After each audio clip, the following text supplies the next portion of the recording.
ನಮಸ್ಕಾರ. ಸುದ್ದಿ ಮಧ್ಯಾಹ್ನಗೆ ಸ್ವಾಗತ. ನಾನು ತುಳಸಿ ಹರೀಶ್. ಇದೀಗ ಈ ಕ್ಷಣದ ಹೆಡ್ಲೈನ್ಸ್. ಅನಾರೋಗ್ಯದ ನಡುವೆಯೂ ಬಜೆಟ್ ಚರ್ಚೆಯಲ್ಲಿ ಪಾಲ್ಗೊಂಡ ಎಚ್.ಡಿ. ದೇವೇಗೌಡರು. ಗ್ರಾಮೀಣಾಭಿವೃದ್ಧಿ ಎಂಎಸ್ಎಂಇಗಳಿಗೆ ಬೆಂಬಲ, ನೀರಿನ ಭದ್ರತೆಗೆ ತುರ್ತು ಕ್ರಮ ವಹಿಸಲು ಕೇಂದ್ರ ಸರ್ಕಾರಕ್ಕೆ ಸಲಹೆ, ಗೋದಾವರಿ ಕಾವೇರಿ ನದಿಗಳ ಜೋಡಣೆಗೆ ಮನವಿ. ಬಿಜೆಪಿ ಸರ್ಕಾರದ ಅವಧಿಯಲ್ಲಿ ನಡೆದಿತ್ತು ಎನ್ನಲಾದ ಕೋವಿಡ್ ಹಗರಣ, ಎಫ್ಐಆರ್ ದಾಖಲಾದ 2 ತಿಂಗಳ ಬಳಿಕ ಸಿಐಡಿಗೆ ತನಿಖೆ ಹೊಣೆ ವಹಿಸಿದ ರಾಜ್ಯ ಸರ್ಕಾರ. ಆಕಸ್ಮಿಕವಾಗಿ ಆವರಿಸಿದ ಕಾಡ್ಗಿಚ್ಚು, ಕಾಫಿ ತೋಟ ಸಂಪೂರ್ಣ ಬೆಂಕಿಗೆ ಆಹುತಿ. ಬೇಲೂರು ತಾಲೂಕಿನ ಬಿಕ್ಕೋಡು ಹೋಬಳಿಯ ಮೊಗಸಾವರ ಗ್ರಾಮದಲ್ಲಿ ಘಟನೆ. ಬಿಜೆಪಿ ಸರ್ಕಾರದ ಅವಧಿಯಲ್ಲಿ ನಡೆದಿತ್ತು ಎನ್ನಲಾದ ಕೋವಿಡ್ ಹಗರಣದ ತನಿಖೆ ಹೊಣೆಯನ್ನ ರಾಜ್ಯ ಕಾಂಗ್ರೆಸ್ ಸರ್ಕಾರ ಇದೀಗ ಸಿಐಡಿಗೆ ವಹಿಸಿದೆ. ಪ್ರಕರಣ ಸಂಬಂಧ ಎಫ್ಐಆರ್ ದಾಖಲಾದ 2 ತಿಂಗಳ ಬಳಿಕ ಸಿಐಡಿ ತನಿಖೆಗೆ ಆದೇಶಿಸಲಾಗಿದೆ. ಸಿಐಡಿ ಎಸ್ಪಿ ರಾಘವೇಂದ್ರ ಹೆಗಡೆ 3 ಡಿವೈಎಸ್ಪಿಗಳನ್ನು ಒಳಗೊಂಡ ತಂಡ ಹಗರಣದ ತನಿಖೆ ನಡೆಸಲಿದೆ. ಡಿಸೆಂಬರ್ 13ರಂದು ವಿಧಾನಸೌಧ ಪೊಲೀಸ್ ಠಾಣೆಯಲ್ಲಿ ಪ್ರಕರಣ ದಾಖಲಾಗಿತ್ತು. ವೈದ್ಯಕೀಯ ಶಿಕ್ಷಣ ಇಲಾಖೆ ನಿರ್ದೇಶಕ ಡಾ ಪಿಜಿ ಗಿರೀಶ್, ಲೆಕ್ಕಪತ್ರ ಇಲಾಖೆ ಜಂಟಿ ನಿಯಂತ್ರಕ ಜೆಪಿ ರಘು, ಚುನಾಯಿತ ಪ್ರತಿನಿಧಿಗಳು ಸೇರಿ ಇತರರ ವಿರುದ್ಧ ಎಫ್ಐಆರ್ ದಾಖಲಾಗಿತ್ತು. ಕೋವಿಡ್ ಹಗರಣ ವಿಚಾರ ಕರ್ನಾಟಕ ರಾಜಕೀಯದಲ್ಲಿ ಭಾರೀ ಚರ್ಚೆಗೆ ಗ್ರಾಸವಾಗಿತ್ತು. ಮುಖ್ಯಮಂತ್ರಿ ಸಿದ್ದರಾಮಯ್ಯ ವಿರುದ್ಧದ ಮುಡಾ ಹಗರಣ, ವಾಲ್ಮೀಕಿ ಅಭಿವೃದ್ಧಿ ನಿಗಮದಲ್ಲಿ ನಡೆದಿದೆ ಎನ್ನಲಾದ ಹಗರಣ ಇತ್ಯಾದಿಗಳ ವಿರುದ್ಧ ಪ್ರತಿಪಕ್ಷ ಬಿಜೆಪಿ ಪ್ರತಿಭಟನೆ ತೀವ್ರಗೊಳಿಸುತ್ತಿದ್ದಂತೆ ಹಿಂದಿನ ಬಿಜೆಪಿ ಸರ್ಕಾರದ ಅವಧಿ ಹಗರಣದ ಬಗ್ಗೆ ತನಿಖೆ ಕಾಂಗ್ರೆಸ್ ಮುಂದಾಗಿತ್ತು. ಬಳಿಕ ಕೋವಿಡ್ ಅಕ್ರಮದ ತನಿಖೆಗೆ ವಿಶೇಷ ತನಿಖಾ ತಂಡ ರಚಿಸುವ ಬಗ್ಗೆ ಸಚಿವ ಸಂಪುಟ ನಿರ್ಧಾರ ಕೈಗೊಂಡಿತ್ತು. ಆದರೆ ಹಗರಣದಲ್ಲಿ ಪ್ರಭಾವಿ ರಾಜಕಾರಣಿಗಳು ಹಾಗೂ ಐಎಎಸ್ ಅಧಿಕಾರಿಗಳ ಹೆಸರು ಪ್ರಸ್ತಾಪವಾಗಿರುವುದರಿಂದ ಎಸ್ಐಟಿ ನೇತೃತ್ವ ವಹಿಸಲು ಐಪಿಎಸ್ ಅಧಿಕಾರಿಗಳು ಹಿಂದೇಟು ಹಾಕಿದ್ದರು. ಹೀಗಾಗಿ ಇದೀಗ ಪ್ರಕರಣದ ತನಿಖೆಯನ್ನ ಸಿಐಡಿಗೆ ವಹಿಸಿ ರಾಜ್ಯ ಸರ್ಕಾರ ಆದೇಶಿಸಿದೆ. ಮಹಾ ಕುಂಭಮೇಳದ ವೈರಲ್ ಸೆನ್ಸೇಷನ್ ಬ್ಯೂಟಿ ಮೊನಾಲಿಸಾ ಈಗ ಮತ್ತೊಂದು ವಿಚಾರಕ್ಕೆ ಸುದ್ದಿಯಲ್ಲಿದ್ದಾರೆ. ತಮ್ಮ ಬಹುನಿರೀಕ್ಷಿತ ಬಾಲಿವುಡ್ ಚೊಚ್ಚಲ ಪ್ರವೇಶಕ್ಕೆ ತಯಾರಿ ನಡೆಸ್ತಾ ಇದ್ದಾರೆ. ಇದರ ಜೊತೆಗೆ ಪ್ರಸಿದ್ಧ ಆಭರಣ ಬ್ರ್ಯಾಂಡ್ನ ರಾಯಭಾರಿಯಾಗಿಯೂ ನೇಮಕಗೊಂಡಿದ್ದಾರೆ.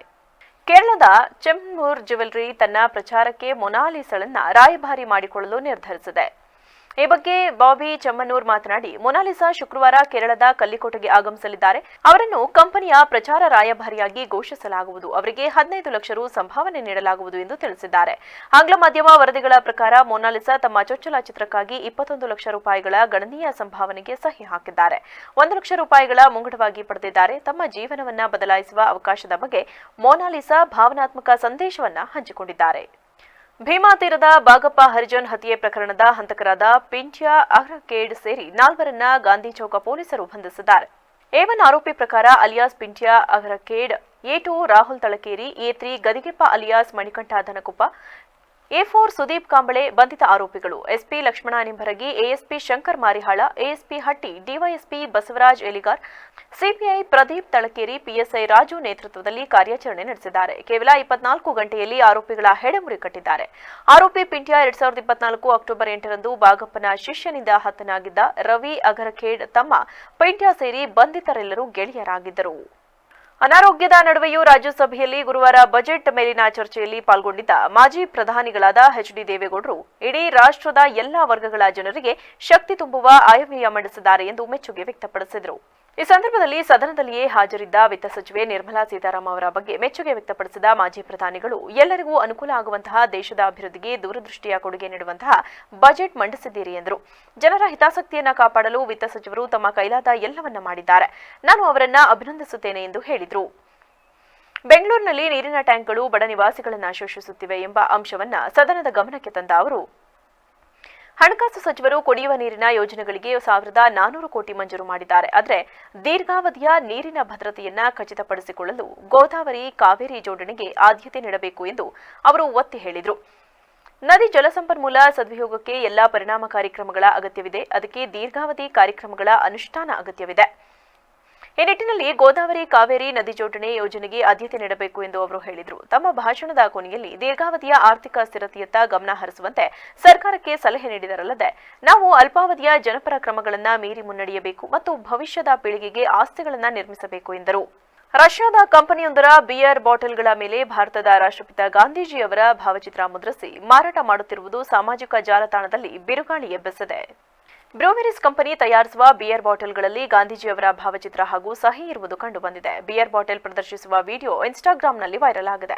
ಇದಕ್ಕೆ ನೆಟ್ಟಿಗರು ಆಕ್ರೋಶ ಹೊರಹಾಕಿದ್ದಾರೆ. ಈ ವಿಡಿಯೋ ಸಾಮಾಜಿಕ ಮಾಧ್ಯಮಗಳಲ್ಲಿ ಆಕ್ರೋಶಕ್ಕೆ ಕಾರಣವಾಗಿದೆ. ಗಾಂಧೀಜಿಯವರು ತಮ್ಮ ಜೀವನದುದ್ದಕ್ಕೂ ಮದ್ಯಪಾನದಿಂದ ದೂರವಿರುವುದನ್ನು ಪ್ರತಿಪಾದಿಸಿದರು. ಈಗ ಎಣ್ಣೆಗೆ ಅವರ ಫೋಟೋವನ್ನೇ ಬಳಸಿರುವುದು ಸರಿಯಲ್ಲ ಎಂದು ಅನೇಕರು ಟೀಕಿಸಿದ್ದಾರೆ. ಮದ್ಯಪಾನಕ್ಕೆ ಸಂಬಂಧಿಸಿದಂತೆ ಗಾಂಧೀಜಿಯವರ ಚಿತ್ರವನ್ನ ಬಳಸುತ್ತಿರುವುದು ಇದೇ ಮೊದಲಲ್ಲ. 2019ರಲ್ಲಿ ಇಸ್ರೇಲ್ನ 71ನೇ ಸ್ವಾತಂತ್ರ್ಯ ದಿನಾಚರಣೆಯ ನೆನಪಿಗಾಗಿ ಇಸ್ರೇಲ್ ಕಂಪನಿಯೊಂದು ತನ್ನ ಮದ್ಯದ ಬಾಟಲಿಗಳ ಮೇಲೆ ಮಹಾತ್ಮ ಗಾಂಧೀಜಿಯವರ ಚಿತ್ರವನ್ನ ಹಾಕುವ ಮೂಲಕ ವಿವಾದ ಹುಟ್ಟುಹಾಕಿತ್ತು.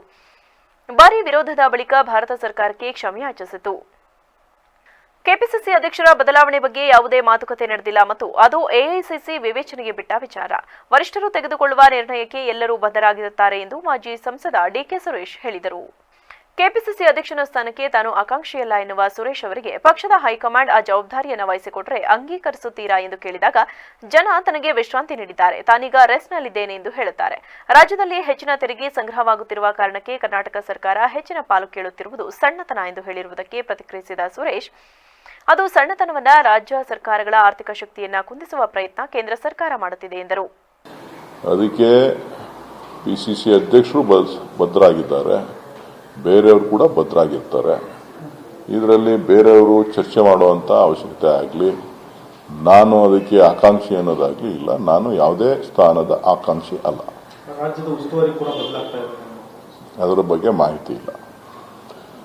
ಎಐಸಿಸಿ ಮಟ್ಟದಲ್ಲಿ ತೀರ್ಮಾನ ಆಗುವಂಥದ್ದು ಮಾನ್ಯ ಮಲ್ಲಿಕಾರ್ಜುನ್ ಖರ್ಗೆ ಅವರು ಮತ್ತು ರಾಹುಲ್ ಗಾಂಧಿ ಅವರು ತೀರ್ಮಾನ ಮಾಡ್ತಾರೆ.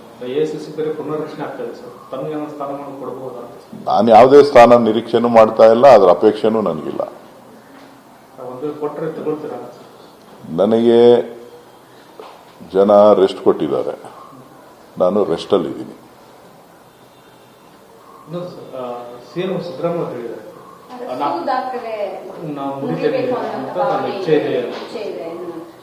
ನೋಡಿ, ಅವರು ಈಗ ಮುಖ್ಯಮಂತ್ರಿ ಆಗಿದ್ದಾರೆ.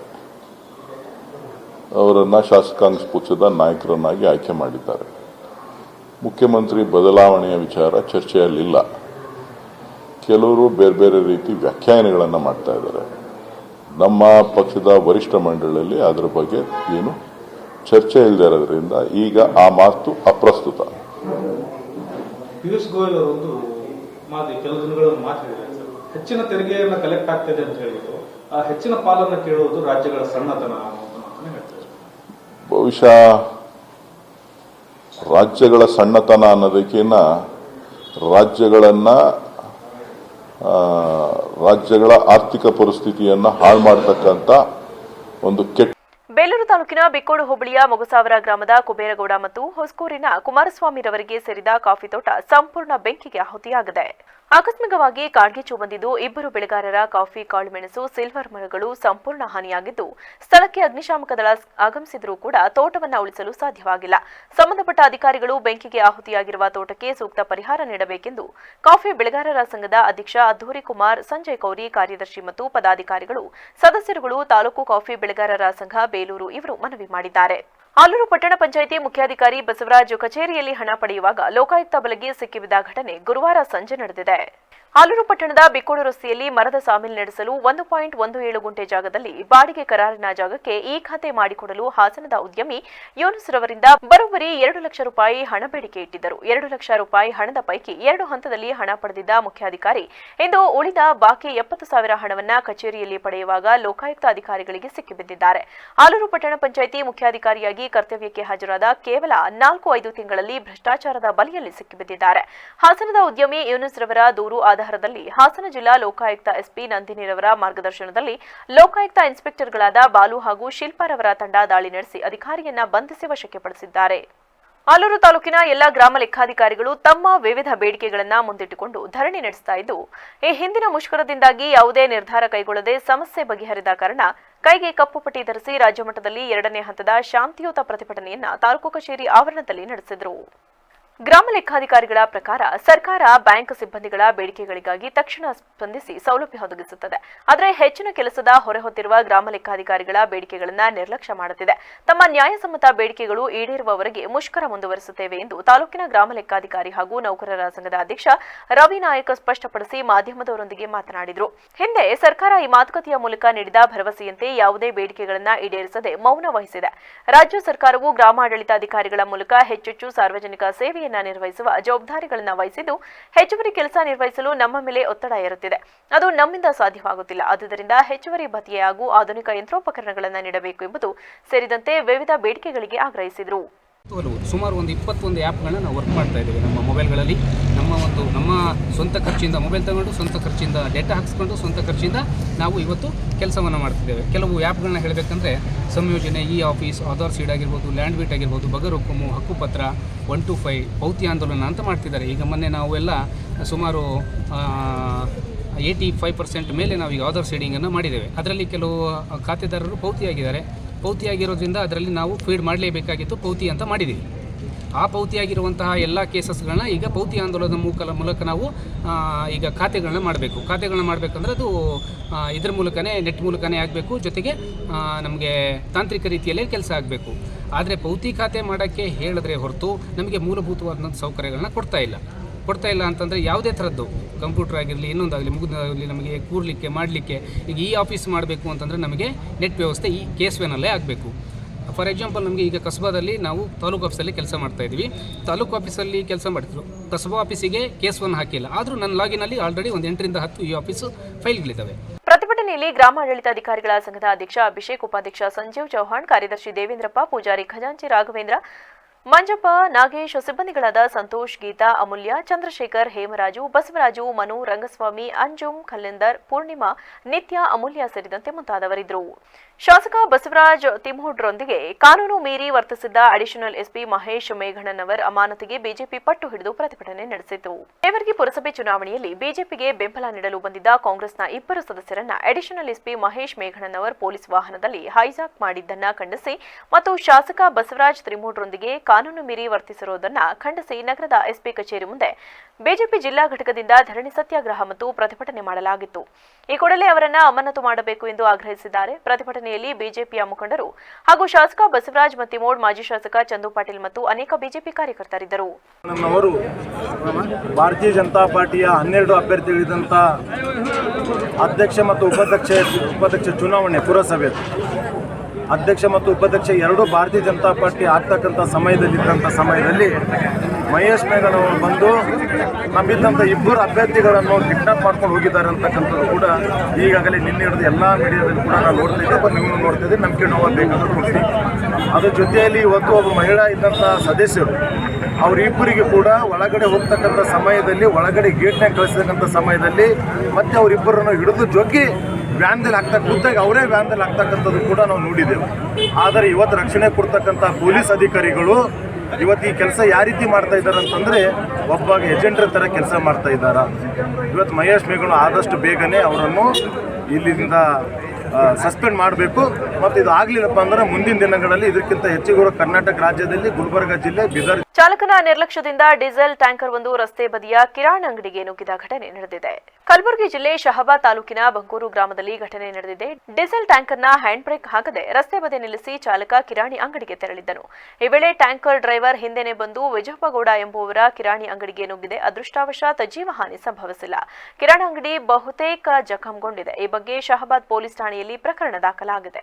ಇತ್ತೀಚೆಗೆ ನಿಧನರಾದ ಮಾಜಿ ರಾಜ್ಯಪಾಲರಾದ ದಿವಂಗತ ಬಿ ರಾಜಯ್ಯರವರ ಧರ್ಮಪತ್ನಿ ಗೌರಮ್ಮ ಬಿ ರಾಜಯ್ಯರವರ ಪುಣ್ಯಭೂಮಿಗೆ ಹಿಂದುಳಿದ ವರ್ಗಗಳ ಸ್ವಾಮೀಜಿಗಳಾದ ರಾಜನಹಳ್ಳಿ ವಾಲ್ಮೀಕಿ ಗುರುಪೀಠದ ಶ್ರೀ ಪ್ರಸನ್ನಾನಂದ ಸ್ವಾಮೀಜಿ, ಹೊಸದುರ್ಗ ಭಗೀರಥ ಪೀಠದ ಶ್ರೀ ಪುರುಷೋತ್ತಮಾನಂದಪುರಿ ಸ್ವಾಮೀಜಿ ಹಾಗೂ ಹೊಸದುರ್ಗ ಕನಕಪೀಠ ಶಾಖಾ ಮಠದ ಶ್ರೀ ಈಶ್ವರಾನಂದ ಸ್ವಾಮೀಜಿಗಳು ತಾಲೂಕಿನ ಆಲೂರಿನ ಸ್ಮಾರಕಕ್ಕೆ ಭೇಟಿ ನೀಡಿ ಗೌರಮ್ಮ ಬಿ ರಾಜಯ್ಯರವರ ಸಮಾಧಿಗೆ ಪುಷ್ಪನಮನ ಸಲ್ಲಿಸಿದರು. ಮೂವರು ಶ್ರೀಗಳು ಇಂದು ಸಂಜೆ 6 ಗಂಟೆಗೆ ಆಲೂರಿನಲ್ಲಿರುವ ಸ್ಮಾರಕಕ್ಕೆ ಭೇಟಿ ನೀಡಿ ಗೌರಮ್ಮ ಹಾಗೂ ರಾಜಯ್ಯನವರ ಭಾವಚಿತ್ರಕ್ಕೆ ಪೂಜೆ ಸಲ್ಲಿಸಿ ಕುಟುಂಬದವರಿಗೆ ಸಾಂತ್ವನ ಹೇಳಿದರು. ನಂತರ ಸ್ಮಾರಕದ ವಿನ್ಯಾಸ ಹಾಗೂ ಬಿ ರಾಜಯ್ಯನವರ ಜೀವನ ಚರಿತ್ರೆ, ವ್ಯಕ್ತಿತ್ವ ಕುರಿತ ಛಾಯಾಚಿತ್ರಗಳನ್ನು ವೀಕ್ಷಣೆ ಮಾಡಿದರು. ಬಿ ರಾಜಯ್ಯರವರ ಪುತ್ರ ಕೊಳ್ಳೇಗಾಲ ಶಾಸಕ ಎಆರ್ ಕೃಷ್ಣಮೂರ್ತಿ ವಿವರಣೆ ನೀಡಿದರು. ಈ ಸಂದರ್ಭದಲ್ಲಿ ಕೇಂದ್ರ ಪರಿಹಾರ ಸಮಿತಿ ಮಾಜಿ ಅಧ್ಯಕ್ಷ ಎಂ ರಾಮಚಂದ್ರು, ಮುಖಂಡ ಶ್ರೀನಿವಾಸ ನಾಯಕ, ಜಿಲ್ಲಾ ಪಂಚಾಯಿತಿ ಮಾಜಿ ಉಪಾಧ್ಯಕ್ಷರಾದ ಕೊಪ್ಪಾಳಿ ಮಹದೇವ ನಾಯಕ, ಯೋಗೇಶ್, ಜಾಮಲ್ ನಿರ್ದೇಶಕ ಕಮರವಾಡಿ ರೇವಣ್ಣ, ಆಲೂರು ಮಲ್ಲಣ್ಣ, ಜಿಲ್ಲಾ ಗ್ಯಾರಂಟಿ ಯೋಜನೆ ಸಮಿತಿ ಅಧ್ಯಕ್ಷ ಹೊಂಗನೂರು ಇತರರಿದ್ದರು. ಎಆರ್ ಕೃಷ್ಣಮೂರ್ತಿಯವರ ತಂದೆಯವರಾದ ರಾಜಯ್ಯನವರು ಮಾಜಿ ರಾಜ್ಯಪಾಲರು, ಅನೇಕ ಹುದ್ದೆಗಳನ್ನು ಅಲಂಕರಿಸಿದವರು. ಹಾಗೆ ಅವರ ತಾಯಿಯು ಗೌರಮ್ಮನವರು ಮೊನ್ನೆ ತಾನೇ ಅವರು ಲಿಂಗೈಕ್ಯರಾದರು. ಈ ಸಂದರ್ಭದಲ್ಲಿ ನಾವೆಲ್ಲರೂ ಬೇರೆ ಬೇರೆ ಕಾರ್ಯಕ್ರಮಗಳ ಒತ್ತಡದಲ್ಲಿದ್ವಿ. ಆ ದಿವಸ ಬರಲಿಕ್ಕೆ ಸಾಧ್ಯ ಆಗಲಿಲ್ಲ. ಹಾಗಾಗಿ ನಾವೆಲ್ಲ ಪೂಜ್ಯರು ಮಾತನಾಡಿಕೊಂಡು ಈ ದಿವಸ ಗೌರಮ್ಮನವರ ಒಂದು ಸಮಾಧಿಗೆ ಬಂದು ಅವರಿಗೆ ಗೌರವ ಸಮರ್ಪಣೆಯನ್ನು ಮಾಡಿ ಅಂತಿಮ ನಮನವನ್ನು ಸಲ್ಲಿಸಬೇಕು. ಆ ಮೂಲಕ ಇಡೀ ನಾಡಿಗೆ, ರಾಷ್ಟ್ರಕ್ಕೆ ಅಪಾರ ಕೊಡುಗೆಯನ್ನು ಕೊಟ್ಟಂಥವರು ರಾಯಚೂರಿನವರ ಜೀವನವನ್ನು ಇವತ್ತು ನಾವೆಲ್ಲರೂ ಸಹ ಸ್ವಾಮೀಜಿಯವರು ಇಲ್ಲಿ ನೋಡಿದ್ವಿ. ತುಂಬ ಅದ್ಭುತವಾದ ವ್ಯಕ್ತಿತ್ವ, ಸಾಹಸವಾಗಿ ಸಾಕಷ್ಟು ಹೋರಾಟದಿಂದ ಬಂದಂಥವರು.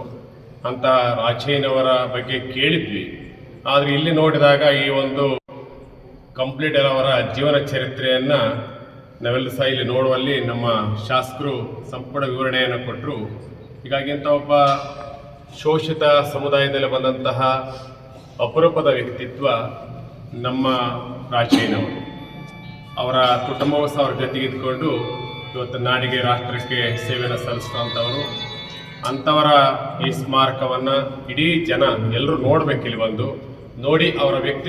ವಿಧಾನಸಭಾ ಕ್ಷೇತ್ರದ ಗೌರವಾನ್ವಿತ ಶಾಸಕರಾಗಿರ್ತಕ್ಕಂಥ ಸನ್ಮಾನ್ಯ ಕೃಷ್ಣಮೂರ್ತಿಯವರ ತಾಯಿಯವರು ಕಳೆದ 2-3 ದಿನ ಹಿಂದೆ ಮಾತೃಯುಗವಾದಂಥ ಸಂದರ್ಭದಲ್ಲಿ ನಾವಾದರೂ ಸಹ ಮಹರ್ಷಿ ವಾಲ್ಮೀಕಿ ಜಾತ್ರಾ ಮಹೋತ್ಸವ ಕಾರ್ಯಕ್ರಮದಲ್ಲಿ ಭಾಗವಹಿಸಿದ್ವಿ. ಹಾಗಾಗಿ ಬರಲಿಕ್ಕೆ ಸಾಧ್ಯ ಆಗಲಿಲ್ಲ. ಇವತ್ತು ನಾವು ಮಹದೇಶ್ವರ ಬೆಟ್ಟಕ್ಕೆ ಹೋಗಿ ದರ್ಶನ ಮಾಡಿಕೊಂಡು ನಾವು ಮತ್ತೆ ಶಾಸಕರಿಗೆ ಫೋನ್ ಮಾಡಿದಾಗ ಇಲ್ಲ ಅವತ್ತು ಬರಲಿಕ್ಕೆ ಆಗಲಿಲ್ಲ, ಹಾಗಾಗಿ ತಾಯಿಯವರ ಸಮಾಧಿಗೆ ಬಂದು ಒಂದು ಶ್ರದ್ಧಾಂಜಲಿ ಅರ್ಪಿಸಬೇಕು ಅಂತೇಳಿ ನಾವು ಕೇಳ್ಕೊಂಡಾಗ ಸ್ವಾಮೀಜಿ ನಾನು ಬರ್ತೀನಿ, ನೀವು ತಾವು ಬರ್ರಿ ಅಂತ ಹೇಳಿದಾಗ ಬಹುತೇಕ ಇಲ್ಲಿ ಬಂದು ನಾವು ನೋಡಿದಾಗ ಈ ನಾಡು ಕಂಡಂಥ ಅತ್ಯಂತ ಧೀಮಂತ ನಾಯಕರು ಸನ್ಮಾನ್ಯ ರಾಚಯ್ಯನವರು. ಬಹುತೇಕ ನಾಡು ಮತ್ತು ರಾಷ್ಟ್ರಕ್ಕೆ ತಮ್ಮದೇ ಆಗಿರ್ತಕ್ಕಂಥ ಕೊಡುಗೆಯನ್ನು ಕೊಟ್ಟಂಥ ಧೀಮಂತ ನಾಯಕರು. ಅಂಥವರ ಧರ್ಮಪತ್ನಿಯಾಗಿರ್ತಕ್ಕಂಥ ಶ್ರೀಮತಿ ಗೌರಮ್ಮನವರು ಏನು ಕೆಲವು ದಿನಗಳ ಹಿಂದೆ ಏನು ಲಿಂಗೈಕ್ಯರಾದರು, ಅದರ ಪ್ರಯುಕ್ತ ನಾವು ಒಂದು ಶ್ರದ್ಧಾಂಜಲಿ ಅರ್ಪಿಸಬೇಕು ಅಂತೇಳಿ ಇಲ್ಲಿ ಬಂದಾಗ ಬಹುತೇಕ ಈ ಸ್ಮಾರಕವನ್ನು ನೋಡಿದಾಗ ನಮಗಂತೂ ಭಾಳ ಆಶ್ಚರ್ಯ ಆಯಿತು. ನಾನು ಶಾಸಕರಿಗೆ ಹೇಳಿದೆ, ಇಲ್ಲಿ ಈಗ ನಮಗೆ ರಾಚಯ್ಯನವ್ರ ಬಗ್ಗೆ ನಾವು ಕೇಳಿದ್ದೀವಿ, ಅವರ ಹೋರಾಟದ ಬಗ್ಗೆ ನಾವು ಕೇಳಿದ್ದೀವಿ, ಆದರೆ ಈ ಒಂದು ವ್ಯಕ್ತಿತ್ವವನ್ನು ನಾವು ಸರಿಯಾಗಿ ನಮಗೆ ಮಾಹಿತಿ ಇರಲಿಲ್ಲ. ಇಲ್ಲಿ ಬಂದಾಗ ನಮಗೆ ಸಂಪೂರ್ಣವಾಗಿರ್ತಕ್ಕಂಥ ಮಾಹಿತಿ ದೊರಕತಕ್ಕಂಥದ್ದು ನನಗೆ ಭಾಳ ಸಂತೋಷ ಆಯಿತು. ಇನ್ನು ವಿಶೇಷವಾಗಿ ನಾನು ನಮ್ಮ ಶಾಸಕರಿಗೆ ಒಂದು ಸಲಹೆ ಕೊಟ್ಟೆ. ಇಲ್ಲಿರ್ತಕ್ಕಂಥ ಸುತ್ತಮುತ್ತಕ್ಕಂಥ ಶಾಲಾ ಮಕ್ಕಳು ಕೂಡ ಅವರ ರಜೆದಿಂದಲ್ಲಿ ಬಂದು ಇದನ್ನು ನೋಡಿದಾಗ ಅವರಿಗೂ ಕೂಡ ಕೊನೆಯಲ್ಲಿ ಮತ್ತೊಮ್ಮೆ ಹೆಡ್ಲೈನ್ಸ್. ಅನಾರೋಗ್ಯದ ನಡುವೆಯೂ ಬಜೆಟ್ ಚರ್ಚೆಯಲ್ಲಿ ಪಾಲ್ಗೊಂಡ ಎಚ್.ಡಿ. ದೇವೇಗೌಡರು. ಗ್ರಾಮೀಣಾಭಿವೃದ್ಧಿ ಎಂಎಸ್ಎಂಇಗಳಿಗೆ ಬೆಂಬಲ, ನೀರಿನ ಭದ್ರತೆಗೆ ತುರ್ತು ಕ್ರಮ ವಹಿಸಲು ಕೇಂದ್ರ ಸರ್ಕಾರಕ್ಕೆ ಸಲಹೆ, ಗೋದಾವರಿ ಕಾವೇರಿ ನದಿಗಳ ಜೋಡಣೆಗೆ ಮನವಿ. ಬಿಜೆಪಿ ಸರ್ಕಾರದ ಅವಧಿಯಲ್ಲಿ ನಡೆದಿತ್ತು ಎನ್ನಲಾದ ಕೋವಿಡ್ ಹಗರಣ, ಎಫ್ಐಆರ್ ದಾಖಲಾದ 2 ತಿಂಗಳ ಬಳಿಕ ಸಿಐಡಿಗೆ ತನಿಖೆ ಹೊಣೆ ವಹಿಸಿದ ರಾಜ್ಯ ಸರ್ಕಾರ. ಆಕಸ್ಮಿಕವಾಗಿ ಆವರಿಸಿದ ಕಾಡ್ಗಿಚ್ಚು, ಕಾಫಿ ತೋಟ ಸಂಪೂರ್ಣ ಬೆಂಕಿಗೆ ಆಹುತಿ. ಬೇಲೂರು ತಾಲೂಕಿನ ಬಿಕ್ಕೋಡು ಹೋಬಳಿಯ ಮೊಗಸಾವರ ಗ್ರಾಮದಲ್ಲಿ ಘಟನೆ. ಕ್ಷಣ ಕ್ಷಣದ ಸುದ್ದಿಗಾಗಿ ನೋಡ್ತಾ ಇರಿ ವಿವಿಸಿ ಟಿವಿ. ಇದು ಜನರ ಧ್ವನಿ, ಸತ್ಯದ ಕಡೆ ನಮ್ಮ ನಡೆ.